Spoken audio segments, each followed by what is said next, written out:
Jamestown friends. I'm so excited. I'm going to be reading out of The World According to Humphrey, chapter 13. And I have a visitor. Humphrey! Everyone give him a round of applause. Ah, he is so famous. We love you, Humphrey. You're so cute. Oh no, you're cuter. Okay, so anyways, reading chapter 13 today. So Humphrey, we need help on a couple words, okay? The first word is, hey, I think I heard somebody say it. It's 2 syllables. Ready, everyone? Everyone say it. Together, reflect. Let me hear it.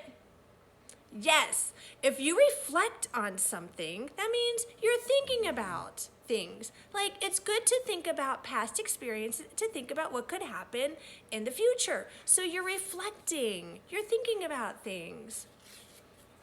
Okay, we have another word. Whoa, I heard a few friends say this word. Look at the suffix on the end. Everyone say shun.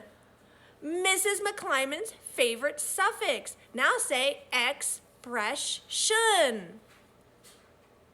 Awesome. So you can have many expressions, which is emotion that you show on your face. Show me an angry expression. Ooh. Show me a happy expression. Yeah, I like that one. Show me a scared expression. Oh, it's gonna be okay. I know you're going to Mrs. Brisbane's house. He has a nervous expression. All right, well, one more word. Are you ready? Not already happened. There's an ED on the end. I think somebody said it. Everybody say scowled. Yes, scowled.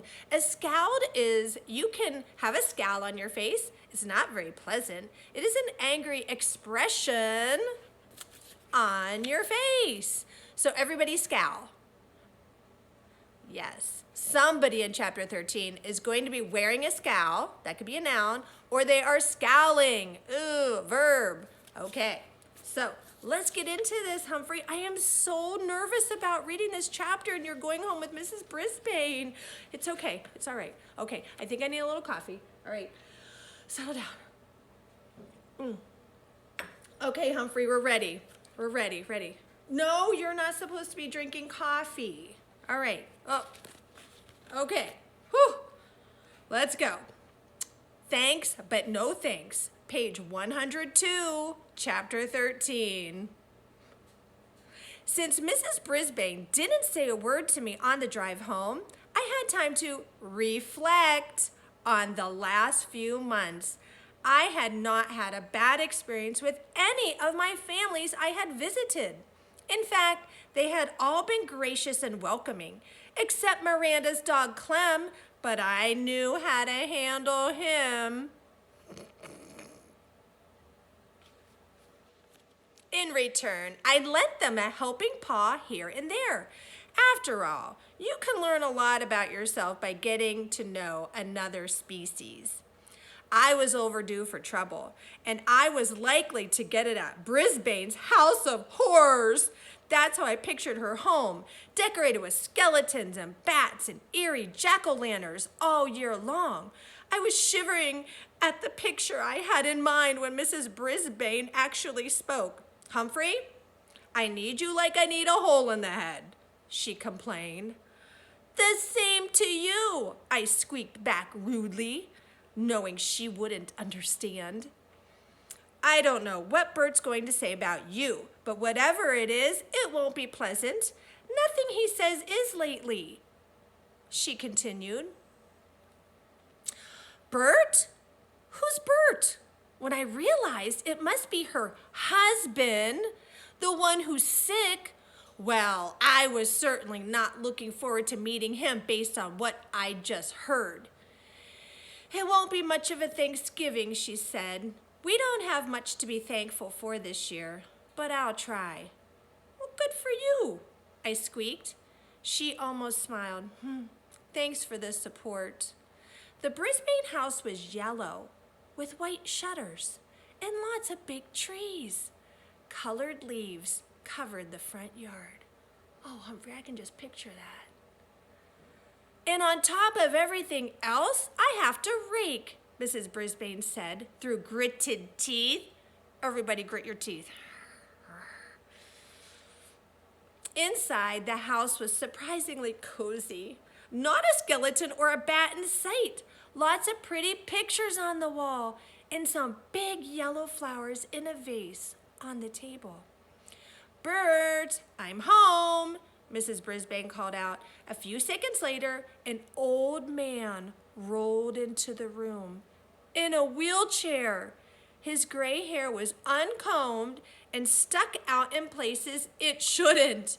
His chin was covered with gray stubble, and he wore very wrinkled tan pajamas. His expression was so sour. He looked as if he'd just drunk a glass of vinegar. Let's drink a glass of vinegar, everybody. Glug, glug, glug, glug, glug. Mrs. Brisbane set my cage on the low coffee table. "We have a guest for the weekend." Yay! I could tell she was trying hard to sound cheery. "His name is Humphrey. Everybody give him a cheer." Woo, woo. Mr. Brisbane sneered. "This is unacceptable. For the little pay you get, that school can't force you to spend your weekend babysitting a rat." Beep. Turn the page. I bit my tongue to keep from saying something unsqueakably bad. "They're not forcing me," argued Mrs. Brisbane. "It's just that no one else could do it.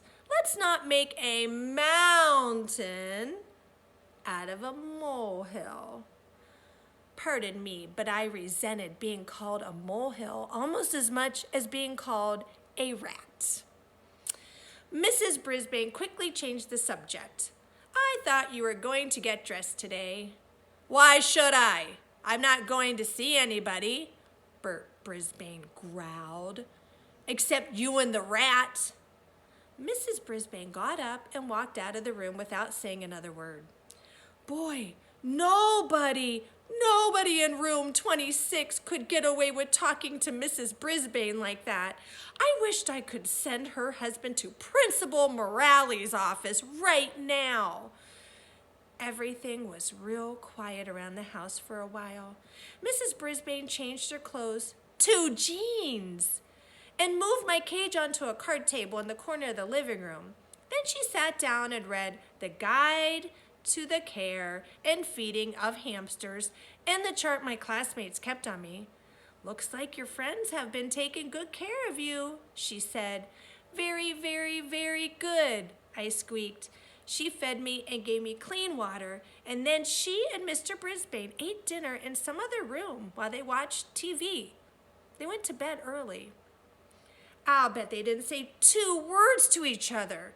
Even Ms. Mack talked more at home than they did, and she lived alone. The next morning, Mrs. Brisbane was up very early, and soon the house smelled yummy. I thought maybe I would like this Thanksgiving thing after all, at least the good smelling and eating part. What I didn't like about Thanksgiving was Mr. Brisbane.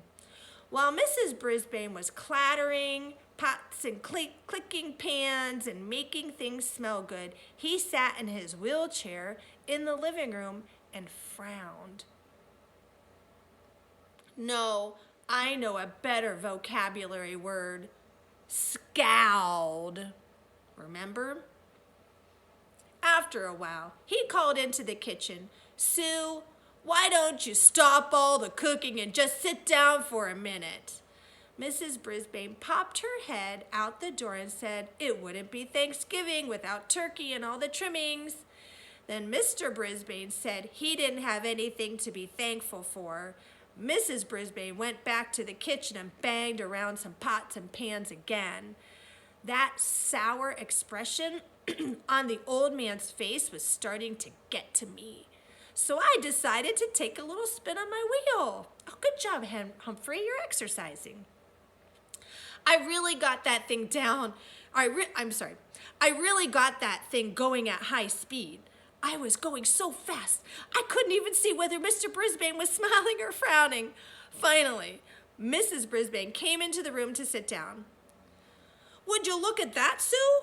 her husband asked. "He does that all the time," she said, "just spinning his wheels like me. Stuck in a cage and going nowhere." Mr. Brisbane's voice was so grim, I stopped spinning. Whew! I was a little dizzy. "You're wrong, Bert," said Mrs. Brisbane. "Humphrey's not stuck. He goes everywhere. Every weekend, he goes to another house. He eats different foods. He gets out of the cage and runs through mazes. He runs and jumps and climbs. You're the one spinning your wheels and going nowhere. You're stuck in a cage, but it's a cage you made." Well, you could have knocked me over with a feather when I heard Mrs. Brisbane talk that way. Mr. Brisbane was surprised too. "Do you think I wanted the car to hit me? Do you think that was my choice?" he asked. "Did you know a car hit him?" "Of course not, Bert. I'm so grateful you lived through it. That's the point. You're alive, but you sure don't act like it." With that, Mrs. Brisbane got up and went back into the kitchen. Meanwhile, Mr. Brisbane scowled and frowned and glared at me. Oh, I'm sorry. Finally, Mrs. Brisbane put the food on the dining room table. I watched them eating their dinner from my vantage point on the table in the living room. They ate, but they didn't say much.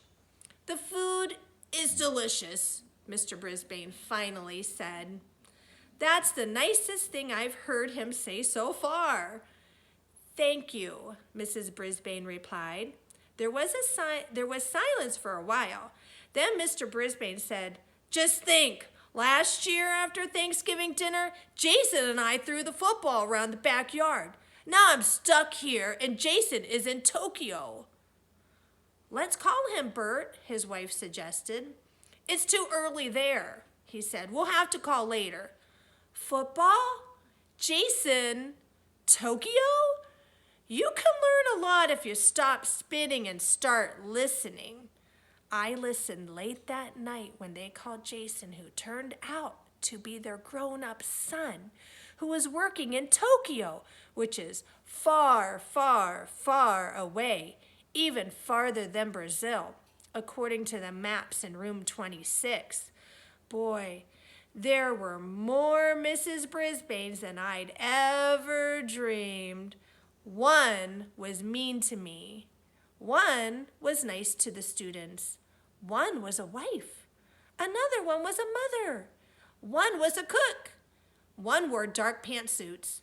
The other wore jeans. But which one was the real Mrs. Brisbane? Would the real Mrs. Brisbane please step forward? That night, as they headed out of the living room and toward the bedroom, I heard Mrs. Brisbane, the wife, say, "I know you think I was being hard on you, Bert, but it really is time for you to think about what you're going to do with the rest of your life." Mr. Brisbane didn't answer. Tip 13. Remember, hamsters are very, very curious. Guide to the Care and Feeding of Hamsters by Dr. Harvey H. Hammer. Are you curious? I hope so. Curiosity is fun. It's fun to find out answers. Humphrey, I hope we find out if Mr. Brisbane will try harder and not have that grim expression, a scowl on his face for too much longer. He has his whole life ahead of him. Okay, everybody, say goodbye to Humphrey. Chapter 14's next. Have a great day.